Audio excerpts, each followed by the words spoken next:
tidak mau menyebutkan partai saya di sini secara khusus karena saya tidak ingin tujuan mulia saudara-saudara nanti dikriminalisasi oleh orang lain. Tapi saya yakin tanpa menyebutkan partai saya, saudara insya Allah akan berjuang membantu partai saya.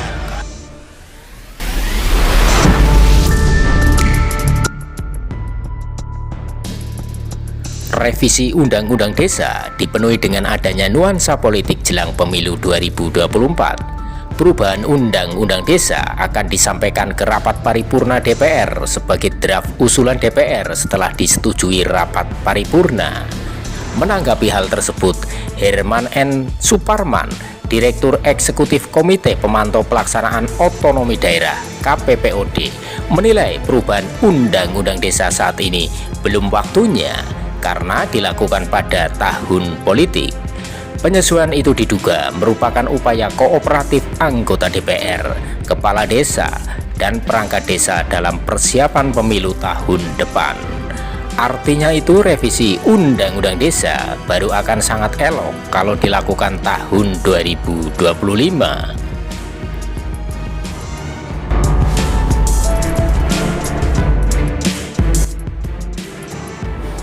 Alokasi anggaran dana desa dinaikkan menjadi 20% dari uang transfer daerah sesuai usulan Badan Legislasi Balik DPR RI.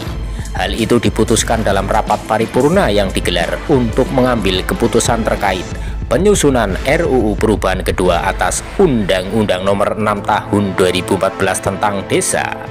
Kemudian lanjut Herman, ada beberapa hal yang memerlukan fokus dari segi substansi. Pertama, terkait dana desa yang kini mencapai 20% dari dana transfer daerah. Kedua, terkait dengan pemberian masa jabatan kepala desa dan pembayaran tunjangan hari tua.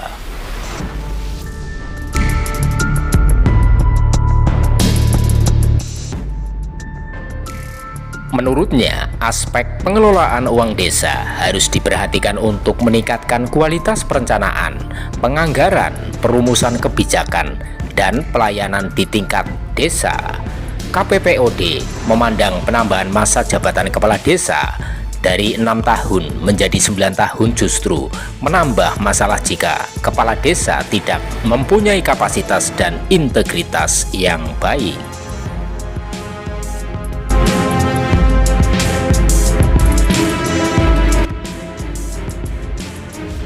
Kalau kita lihat, persoalan selama ini banyak kasus korupsi di level desa yang melibatkan kepala desa justru sebenarnya suatu bahan evaluasi penting untuk mempertimbangkan terkait tata kelola penggunaan dana desa ini, bukan malah ditambah masa jabatannya.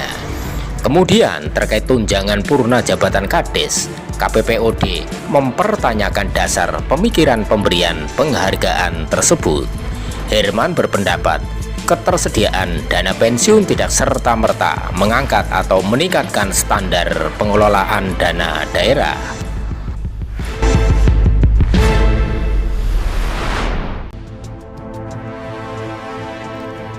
Jika hal ini kemudian tetap diterapkan, KPPOD meminta persyaratan khusus sebelum menawarkan imbalan pasca kerja. Misalnya, seorang kepala desa yang berhasil mengubah desanya dari desa terbelakang menjadi desa mandiri memenuhi syarat untuk menerima tunjangan pensiun. Kalau enggak, ya itu sama saja sebenarnya itu hanya memberikan menyenangkan kepala desa dan juga para perangkat desa terkait dengan revisi ini.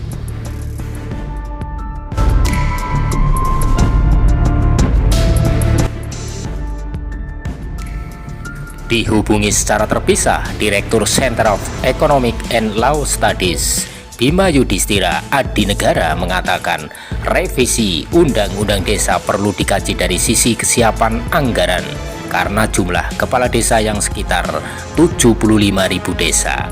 Bima mengingatkan jangan sampai kenaikan dana desa dan adanya tunjangan purna tugas kepala desa membebani anggaran negara.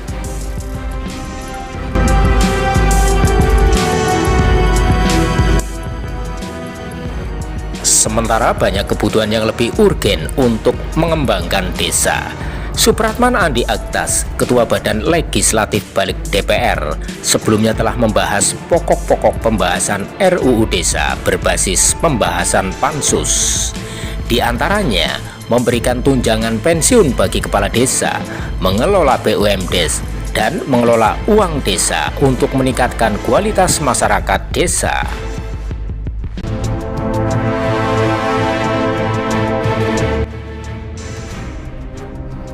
Pasal 72 tentang alokasi anggaran dana desa 20% dari dana transfer daerah, ujar Supratman dalam rapat pleno pengambilan keputusan atas penyusunan RUU tentang perubahan kedua atas Undang-Undang Nomor 6 Tahun 2014 tentang desa.